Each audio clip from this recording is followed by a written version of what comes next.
শুভ নববর্ষের সকলকে জানাই প্রীতি শুভেচ্ছা ভালোবাসা।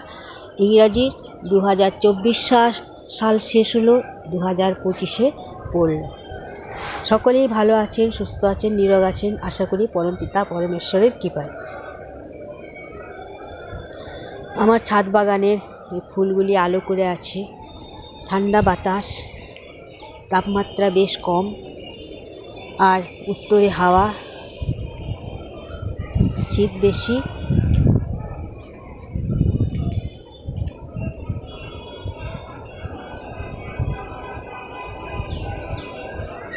ইংরাজি নববর্ষে সকলে খুব আনন্দ করুন,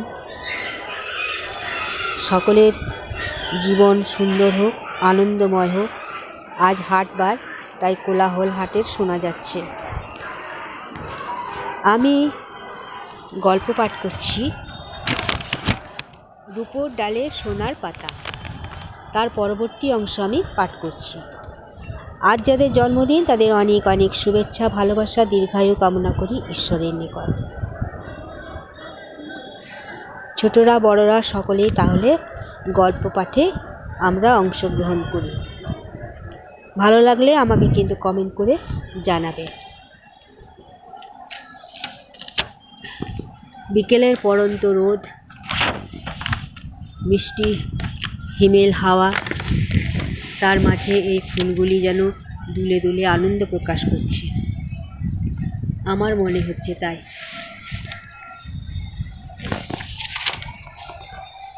ঝকঝকে রোদ্দুর, প্রথম সূর্য, 2025 সালে আজ প্রথম সূর্য উঠেছে।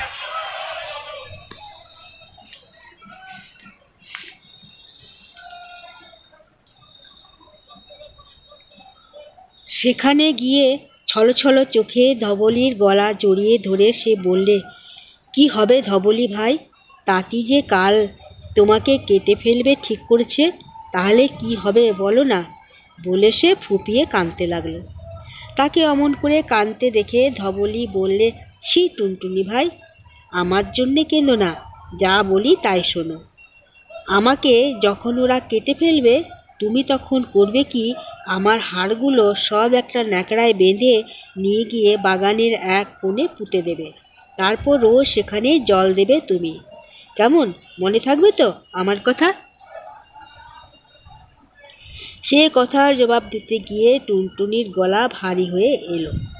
ভেউ ভেউ করে কাঁদতে লাগলো সে। তাঁতিনীর কথার নড়চড় হলো না। তার কথা ঠেলতে না পেরে তাঁতি পরের দিন সকালেই কেটে ফেলল ধবলিকে। টুনটুনি কাঁদতে কাঁদতে তার হাড়গুলোকে একটা ন্যাকড়ায় বেঁধে বাগানে নিয়ে গিয়ে এক কোণে পুঁতে দিলে, আর রোজ সেখানটায় জল দিতে লাগলো।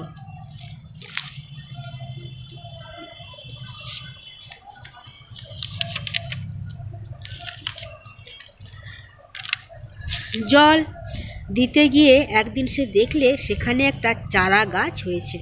দিনে দিনে সেই গাছ যখন বড় হলো, গাছ হয়ে গেল কনক চাপা ফুলে। টুনটুনি অবাক হয়ে দেখলে গাছের ডালগুলো সব রূপোর আর পাতাগুলো সব সোনার। ঝিরঝিরে বাতাসে সেই ডালগুলো যখন দুলতে থাকে, রোদ্দুরে ঝকঝক করে সোনার পাতাগুলো আর কনক চাপার গন্ধে মম করে সারা বাগান। তখন সে কি শোভা! বাগানের আশপাশ দিয়ে যে যায় সেই থ হয়ে যায়, থাকে সেই গাছ, চেয়ে থাকে সেই গাছের দিকে। একদিন কি হয়েছে, এক চোখা, দু চোখা আর তিন চোখা তিন বোনে সেজেগুজে বেড়াচ্ছে সেই গাছতলায়। বাগানের ধার দিয়ে ঘোড়ায় চড়ে চলেছেন এক পরম সুন্দর রাজপুত্র। তিন বোনকে সেখানে বেড়াতে দেখে রাজপুত্র খুনসুরি করে বললেন, রূপোর ডালে সোনার পাতা, তিন কন্যা তার তলায়, গাছের ফুল যে আনবে পেড়ে, মালা দেব তার গলায়। ভিন রাজ্যে রাজার ছেলে সূর্য সাক্ষী করছি পর, রাজার ঘরে রানীর আদর পাবে কন্যা আমরণ। যে আগে ফুল তুলে আনতে পারবে সেই হবে রাজপুত্রের ঘরণী। রাজপুত্রের মুখে যেমনি এই কথা শোনা, অমনি তিন বোনে ভোঁ দৌড়।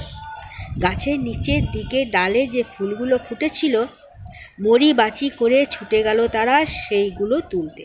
কিন্তু অবাক কাণ্ড, যেই তারা হাত বাড়িয়েছে ফুল তুলতে, অমনি সরসর করে ফুল ভর্তি ডালগুলো উঠে গেল তাদের নাগালের বাইরে।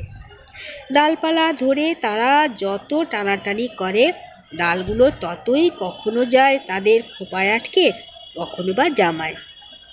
দেখতে দেখতে জামা ছিঁড়ে ফর্দা ফাঁই, খোপা লণ্ডভণ্ড, হাত কেটে ছিঁড়ে রক্তে লালে লাল। নাজেহালের এক শেষ হয়েছে যখন তারা, তখন সেখানে এলো টুনটুনি।